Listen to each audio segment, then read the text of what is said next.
In this lesson, I'm going to talk more about the three-step process we use to perform accounting. Along the way, we're going to talk about various accounting principles and practices. Are you ready to begin? As a quick refresher, in our last lesson, we talked about a three-step process to use to perform accounting. Step one is to analyze the transaction. Not all transactions give rise to a journal entry. For example, if you hire someone, there's no entry to consider.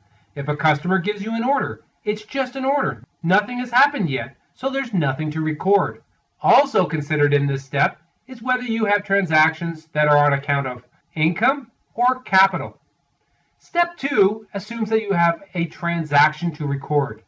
Here you need to consider two things: the accounts and the amounts to debit and credit. Step three is to post the journal entry into the general ledger, and that is to say we add or subtract the debits and credits from the existing balance in the impacted accounts. To keep these lessons manageable, I'm going to chunk down our lessons into three stages. In stage one, we will analyze the transactions and prepare the journal entry. In stage two, we will post the entry to arrive at a trial balance using a spreadsheet. And in stage three, we'll prepare a set of financial statements, including the balance sheet, the statement of changes in equity, and the income statement. I'm going to use a mini case throughout this lesson and the lessons to follow so that you can see for yourself how this works. Let's keep the story short and sweet. Simple Simon decided to start his own business upon graduation on May 1st of this year. His business idea is to sell and install air conditioning units to help deal with the effects of global warming. An inspired business model, to say the least. Today is June 15th, and Simple needs financial statements for the month of May so that he can take them to the bank to arrange a line of credit to grow his business. Simple Simon provides us with a list of 11 transactions that have happened so far. We will work through each of these transactions applying the first two steps of our approach in this lesson. So our first transaction occurs on May 1st when Simple incorporates a company named Simon AC Ltd and opens a bank account.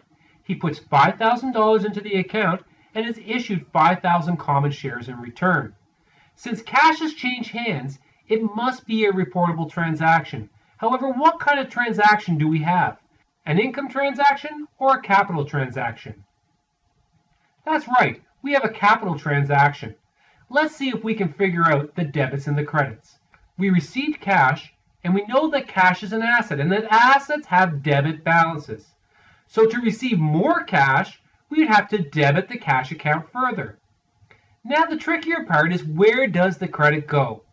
Since this is not an income transaction, we need to look at either the assets, the liabilities, or the equity for a home for the credit.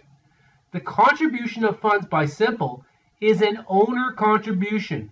So this means it should be credited to an equity account. In the general ledger, the most common types of equity accounts are capital stock, retained earnings, and dividends. This would be a credit to capital stock because equity is normally in a credit balance, and to add equity, we would need to credit it further.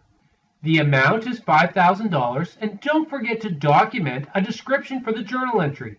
You'll notice that we typically left justify the debit account in the journal entry and then indent the credit account. This is a standard accounting practice that stems from the adage that debits go on the left and credits on the right. Some of you may be exposed to T accounts, which reinforces this left-right mentality. Between you and me, and personally speaking, I think this is a bunch of bull, because there's really no right or left to these numbers. And in the next lesson, I'll show you how to keep this all straight when we get to Excel. But if a T account helps you, then by all means keep using them. But not since my first year of undergrad have I ever used a T account in my entire career. So I'm not going to start teaching them now. Let's take a look at the second transaction. On May 2nd, the company purchases a used truck for $12,000. Simon figures it will be good for 5 years with no residual value expected.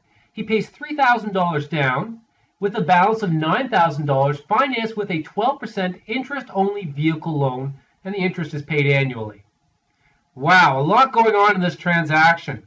So first of all, do we have an accounting transaction? Well, yes, we do, as assets were both acquired and given up and a liability issued. When you acquire assets with lives greater than 1 year, you capitalize them to a balance sheet as a long-term asset. That is to say that the vehicle has an economic life over the next 5 years, as value can be derived from its use in the coming years. So, at the date of acquisition, the amount we pay for the vehicle gets set up as a capital asset.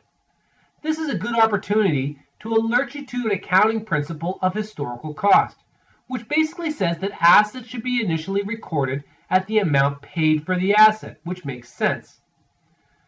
Now, let's think about the credits. The last sentence references how the company financed the purchase of the truck. $3,000 came out of cash. Cash is an asset, normally a debit, but in this case we want to decrease the asset. We need to credit the cash account for $3,000. That leaves us to ponder the fate of the $9,000 vehicle loan. Loan. The word by itself implies we owe somebody else money, so you should be thinking liability. Because the loan is due more than 12 months from now, we would classify this as long-term debt.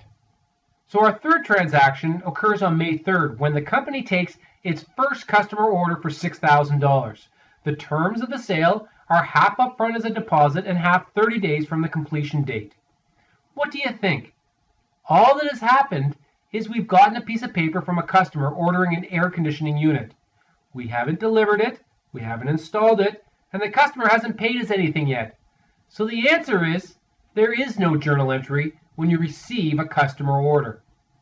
Our fourth transaction occurred on May 4th when the company received $3,000 from the customer and deposited it in the bank. So the very next day we are getting cash.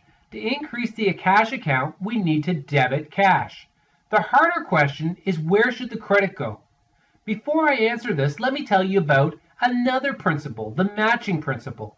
Now, before any academics start getting their nose out of joint, I warn you that some pundits argue that the matching principle is dead, or at least going away. However, I think it's dead on a technicality, or maybe they're just calling it something else. It's all theoretical in my mind, because the practical reality is that the matching principle is a simple way for you to think about matching up revenues and expenses so you don't forget anything. So in this case, we can't recognize $3,000 of revenue as a credit because we haven't incurred the cost to buy, deliver, or install the air conditioner, nor have we actually done any of these activities yet. So for this reason, the $3,000 needs to be parked as a credit somewhere on the balance sheet until we fulfill the customer's order. It doesn't belong in assets, nor does it belong in equity. We can park this money in a liability account that we can call unearned revenues. Keep in mind that if we don't fulfill our obligations to install the air conditioning unit, we will need to refund the customer this cash. So think of it as owing the customer this money until we complete the installation. Now, our fifth transaction happened on May 7th, where the company sends a purchase order to a supplier to buy the air conditioning unit. The price of the unit is $2,000 with the balance due within 30 days of delivery. This kind of feels like the reverse of the customer order, and it is. There's no accounting entry because we have no asset and we don't owe any money yet until we do. Our sixth transaction happened on May 11th, and the supplier delivers the air conditioning unit to the company. When the inventory arrives, we now have an asset. Debit, inventory for $2,000. We didn't pay cash to the supplier at delivery. The supplier has been nice enough to finance our inventory for 30 days. Therefore, we have a current liability for $2,000. Payments to vendors are accumulated in our listing of accounts payable. Our seventh transaction happens on May 17th when Simple Simon and a friend of his who he has contracted installed the air conditioning unit at the customer's premise. Now something has happened. Something very important. We have fulfilled our obligation to the customer by installing the air conditioning unit. However, notice that no cash has changed hands. The journal entry is a little bit trickier to figure out. As soon as you finish the job or sell a product, you're able to invoice your customer and recognize revenue. The invoice in this case would read, For products and services rendered, $6,000 less the $3,000 deposit, leaving a balance outstanding of $3,000. The balance is outstanding from a customer. The customer owes the company. This smells like an asset, as cash will be received at some point in the next 30 days. In the last lesson, we called this an accounts receivable. As for the credit, it would now make sense to record the sale, as the air conditioning unit has been delivered and installed. This is called revenue recognition. But wait a minute, we only have $3,000 of sales recorded, not $6,000. Once again, remember your matching principle. The deposit that we had previously parked in unearned revenue can now be included in sales as we've earned it. We previously parked it as a liability with a credit balance. How do we, in essence, move this credit from a liability account to the sales account? Well, we debit unearned revenue and credit the sales account for $3,000. Are we done? Think about it for a moment and consider the matching principle. We've got sales recorded for the air conditioning unit, but we do not have any cost recorded, namely the unit itself. 6 days ago, we set up inventory as an asset, but today the asset is gone. It was installed at the customer's premise. So we need to get rid of that asset by crediting inventory for $2,000. Any ideas to where the debit might go? It's got to go to some sort of expense account to match it with the sales. When we sell inventory, we debit an account called cost of goods sold. And of course, your journal entry description. Whether you have this as a 6-line journal entry or 3 separate 2-line journal entries, it doesn't matter one iota. Our 8th transaction happens on May 25th. Simple Simon withdraws $1,500 from the company as a dividend. So this is a little bit different of a transaction. Since cash is moving around, we definitely have some sort of accounting entry to record. The credit to cash should be obvious, but where does the debit go? If you're stuck, try to remember to ask yourself the question, is this an income transaction or a capital transaction? This is a capital transaction. It has nothing to do with the operations of the business. The owner is simply taking out some of the company's equity vis-a-vis a dividend for $1,500. The 9th transaction happens on the last day of the month, and Simple uses a company credit card to pay for all the operating expenses. And on this day, he receives his credit card statement indicating that he spent $600 on operating expenses during the month.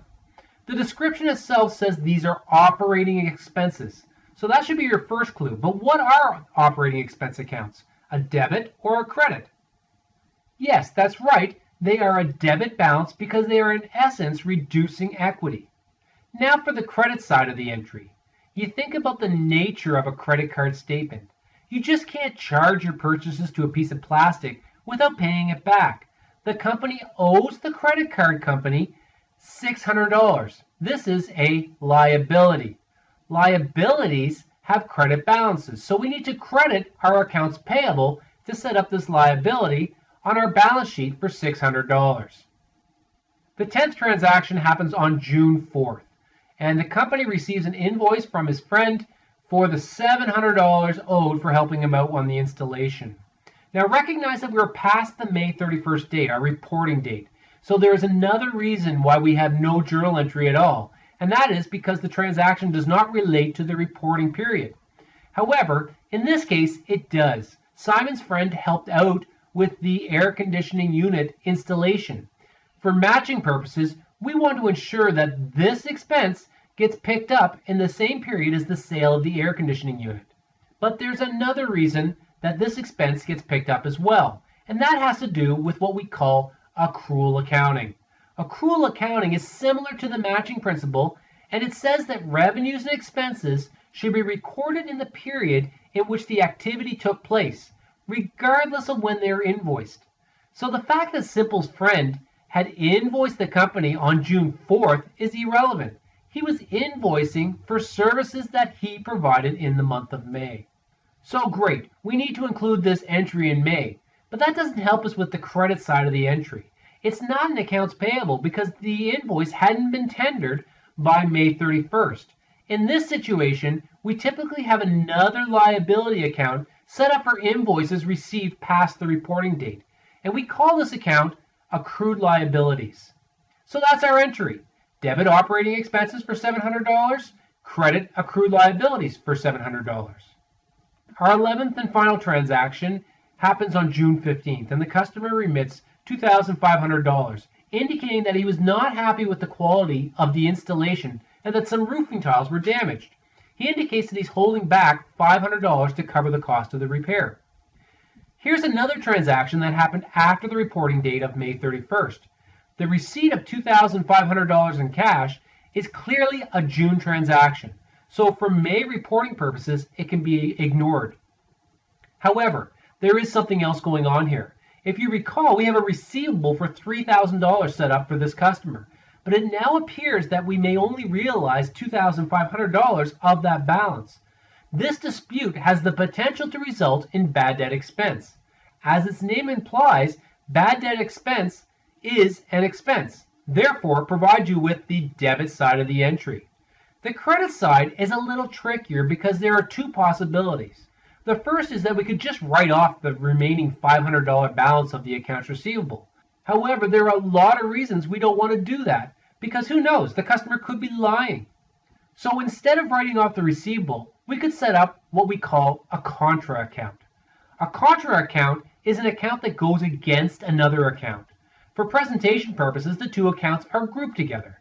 In this case, there's an account called the allowance for doubtful accounts, which is a contra account against accounts receivable. It may seem odd to have an account in the asset section of the balance sheet with a credit balance in it, but the two accounts are presented together and the net amount is always a debit. Phew, that was a close one. Now, here's the skills testing question of the lesson. There are two more journal entries that we haven't done yet, but are necessary to satisfy the matching principle and accrual accounting. Can you identify what these are? Going back to the second transaction, we set up a capital asset for $12,000 when we purchased the truck. The truck will lose value as it ages and gets used up in operations. To match the cost of the truck against the revenues earned from its use, we need to calculate something called depreciation. Depreciation takes the cost of the asset and smears it over the economic life, in this case, 5 years. There's more than one way to calculate depreciation. Straight line is a very common method, which means simply taking the $12,000, dividing it by 5 years to get $2,400 per year, which works out to $200 per month. I'll leave the other methods for you to figure out. The accounting mechanics are exactly the same. But keep in mind that you're trying to select a method that systematically and rationally allocates the cost of the fixed asset to the period in which the money is made from its use in operations. Depreciation is an expense, like any other operating expense, therefore it's a debit balance. The credit side goes to another one of the contra accounts called accumulated depreciation. The account is contra to the capital asset account. And remember that we have a $9,000 loan on the truck. Under accrual accounting, even though we don't pay interest on a monthly basis, we need to accrue for it. The amount of interest to accrue would be $9,000 times 12% divided by 12 months, so $90 on a monthly basis. Interest is an expense paid to those who lend you money. It's their return on lending you the money in the first place. The debit goes to interest expense, and the credit goes to the accrued liability account that we discussed earlier for those expenses that have not been invoiced. By my rough calculation, this lesson covers about 8 chapters in your typical introductory accounting textbook. We covered a lot of ground, but as I told you, I was only going to tell you about the stuff you really needed to know about. The next lesson will further reinforce what we talked about in this lesson, as we will post these transactions to create a trial balance. So in this lesson, I showed you how to analyze transactions. Sometimes there's a journal entry, sometimes there's not. We also prepared a crap load of journal entries in this lesson.